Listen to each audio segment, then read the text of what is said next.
இன்று டிசம்பர் 9. வரலாற்றின் முக்கியமான சில நிகழ்வுகளைப் பற்றி தெரிந்துகொள்வோம். இவை அனைத்து காலத்திலும் மக்களின் வாழ்க்கையை மாற்றிய நிகழ்வுகள். சரித்திரப் பக்கம் கிபி 536 இல் பைசண்டின் பேரரசின் தலைவர் பெலிசேரியஸ் எந்த போருமின்றி ரோம் நகரை மீட்டார். இது பைசண்டின் பேரரசின் அதிகாரத்தை அதிகரிக்க உதவியது. மற்றொரு முக்கிய நிகழ்வு 1212 இல் நிகழ்ந்தது. பிரடரிக் II ஜெர்மனியின் அரசராக முடிசூடப்பட்டார். அவரின் ஆட்சி காலத்தில் அரசியல் மற்றும் மத துறைகளில் பல்வேறு மாற்றங்கள் ஏற்பட்டன.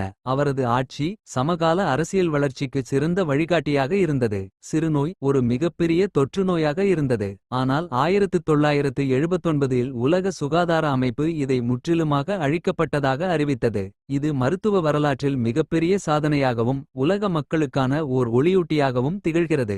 1987 இல் அமெரிக்கா மற்றும் சோவியத் யூனியன் INF ஒப்பந்தத்தில் கையெழுத்திட்டது. இது இரு நாடுகளுக்குள்ள மிடில் ரேஞ்ச் ஏவுகணைகளை நீக்குவதற்கான ஒப்பந்தமாகும். இது சாந்திக்கான பெரும் முயற்சியாக கருதப்பட்டது. 2014 இல் போப் பிரான்சிஸ் தனது லவ்டாட்டோ சி என்ற அறிக்கையில் சுற்றுச்சூழல் பாதுகாப்பு பற்றிய விழிப்புணர்வை ஏற்படுத்தினார். இது சூழலியல் பிரச்சனைகளின் மீது உலகளாவிய கவனத்தை ஈர்த்தது. இன்றைய கற்றல் இங்கே முடிவடைகிறது. டிசம்பர் 9 அன்று நடந்த இந்த முக்கிய நிகழ்வுகள் நாம் வரலாற்றின் ஆழமான படிகளை புரிந்துகொள்வதற்கு பெரிய உதவியாக இருக்கும். உங்கள் கருத்துக்களை பகிர்ந்து கொள்ளுங்கள். மேலும் வரலாறு கற்பதற்கான ஆர்வத்தை பேணி வளருங்கள். அடுத்த வகுப்பில் சந்திப்போம். நன்றி.